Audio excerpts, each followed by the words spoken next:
Hello everyone and welcome back to the channel. I'm It's Robbie Rhino, and in today's video we have a look at the tier 7 German premium tank destroyer, the Creature, which you could have got with the, well, you can still get with the Kinetic Fury Ultimate Season Pass. Obviously this is a day after Halloween, so it's a little bit of a belated look at this year's Halloween edition. But yeah, let's have a little look at this tank. So it has a 30% silver earn rate, which isn't too bad for tier 7, and a 30% XP earn rate.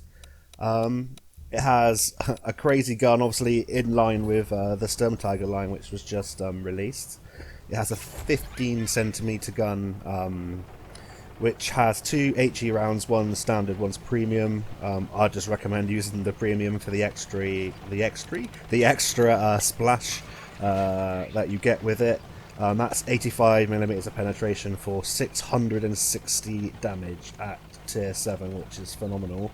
And it also has heat rounds with 180mm of penetration, so it's hard to use. You have to know what you're shooting and what plates to go for, but that has 180mm of penetration for 580, so they can be very efficient if you know what you're shooting. And I'm still learning because I haven't played tier 7 sort of tanks for quite a while now, and this guy is going to feel the wrath of the HE round there, the premium HE, right into the side for 702 damage. So this gun I found is incredibly unpredictable, incredibly fun to use when it hits and when it does what you want it to, but as you can see, or as you'll see at the end, I'm training up the commander, which is the Ravenous Wolf commander, which you get with this tank and the Ultimate Season Pass. So I have like 3 or 4 crew skills at this point, I believe. So the gun's behaving particularly bad. So the gun, a 17-second base reload, 2.9 second aim time, and a 0.48 accuracy. So yeah, you really need to work on your commander skills, choose the right equipment loader, and I'll get onto that in a second.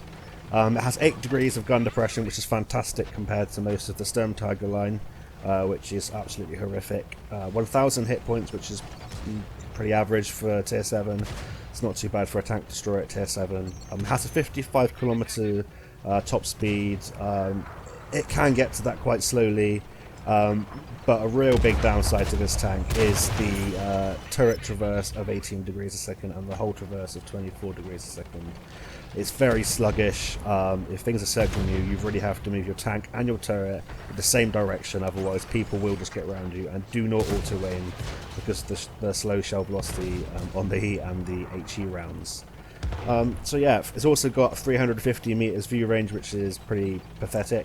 I can't remember what most tier 7s have, to be honest, but it isn't very good. But it is fairly stealthy with a base concealment value of 0.32, so you can booster that with equipment and commander skills. So what do I use? In this first replay, you'll see I'm training up the Ravenous Wolf commander. In the second replay, I have a 9-skill commander I put in. What I would use ultimately, equipment wise, is an advanced loader, gun stabilizer, and advanced reload.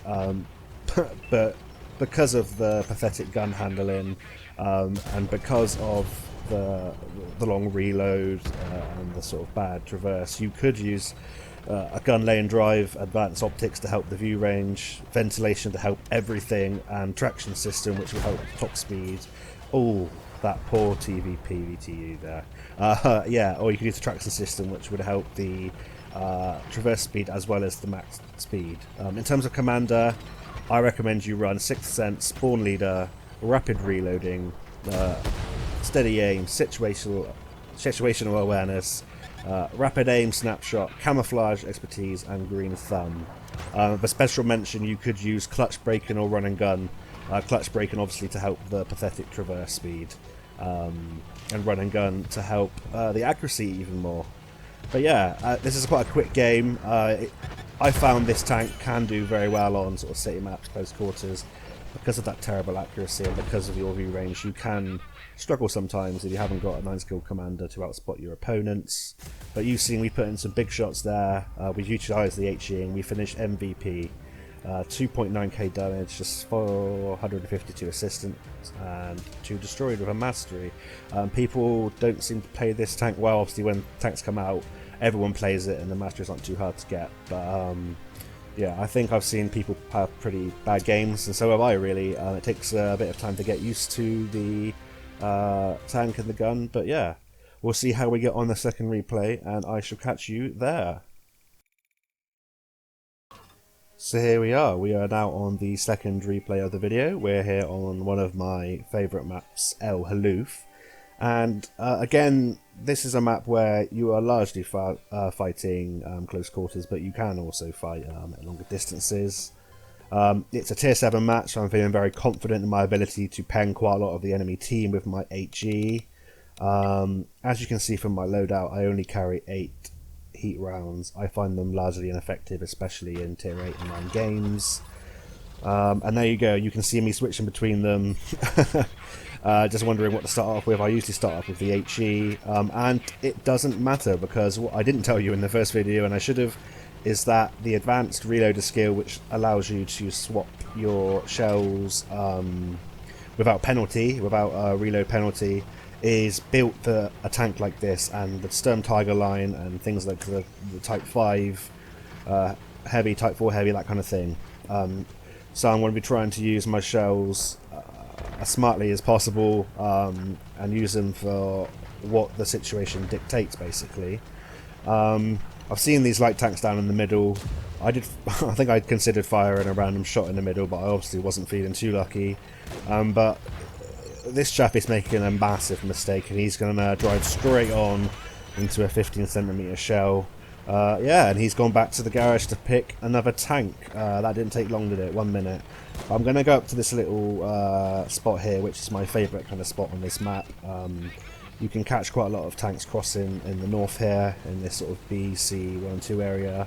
I'm just going to have a little quick poke, see if anything's pre-aimed on this corner. There we go, I'll get spotted.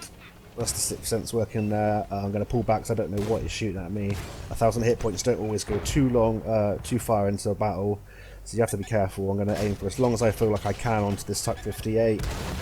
Put a shot directly into his turret. Don't do a hell of a lot of damage, but I was hoping just to damage some modules, and that's what a gun like this, firing a big caliber HE round, can do. You can damage, you know, the crew members, the modules, and it can absolutely debilitate a tank, basically. And it helps with things like a longer reload. So, damage there on Iraq, they have a longer reload. You have more time to sort of get your reload in and shoot back. So I'm going to try and peek on this Crafts Panther. I don't want to take any damage. I'm just going to quickly snap a shot in. It doesn't matter where I hit, as long as it's not directly at the gun, I'm going to do damage. I'm just going to be trying to rinse and repeat this for a little while. I don't want to lose hit points or too many at the start of the game. I want to keep them for the end game. But I've seen this Craft Panther's backing up now. I'm going to switch to my heat rounds using that advanced reloader skill. Boom, right into the lower plate, 582 damage. Switch back to the HE so I can finish him off. And yeah, that's why that skill is so important in a tank like this, and I highly recommend you take that skill. Just going to try and get a shot into the side of the T-29, which I believe I could penetrate, but he gets finished off. And now I'm going to push forward, try and finish that Cast Panther off. He gets lucky to be left with 19 hit points, but, you know, it is what it is. He's in full retreat mode, and I think he's going to run around and meet my my friendlies coming his way. Just going to stay here while I was spotted there until I get unspotted. See if anything gets spotted in the distance. As you can see, my camo is not too bad, but my view range is pretty pathetic. I'm not sure exactly what skills I'm using, but now you can see, firing through a bush, this creature's unsuspecting, and he finds out what it's like to lose 632 hit points there.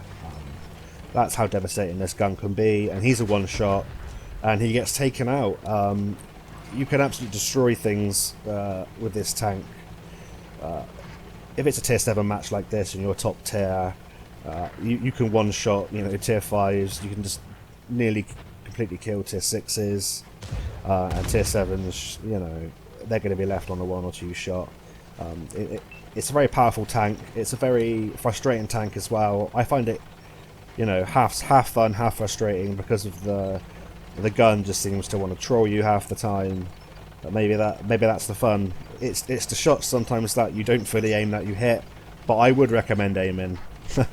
Yeah, so I'm going to try now and stay as close to these rocks as possible, just in case something outspots me and I get tracked and killed in the open. I want to try and get a little bit more out of this game. Both of these replays haven't shown what, you know, this tank can be truly capable of, but they're pretty damn decent games. I just wanted to show you some nice big penetrating hits. Was going to auto aim, but I might not have splashed him to kill him. Wanted to make sure I finished that SU-100 M1 off, and we did. Penetrated the rear of his tank, and now there's just one tank left. It's this poor boogie, this poor tier 6. I'm just going to go around, auto aim, and try and snap a shot in to get the last kill and the last 85 hit points worth of damage. Just a quick note on the armour, it basically doesn't have any. It has some sort of spaced armour on the sides. You will bounce some things, but yeah, don't rely on it. So we have a high caliber, first class, 3 kills, 2.4k direct damage, and 750 assistance. And I highly recommend this tank. I highly recommend the Ultimate Season Pass this time. It's great value. And yeah, so that's it for this video. Happy belated Halloween to everyone. Yeah, and I look forward to seeing you in more videos coming very soon. So have a great rest of your week. That's it for me. See you on the battlefield, and bye for now.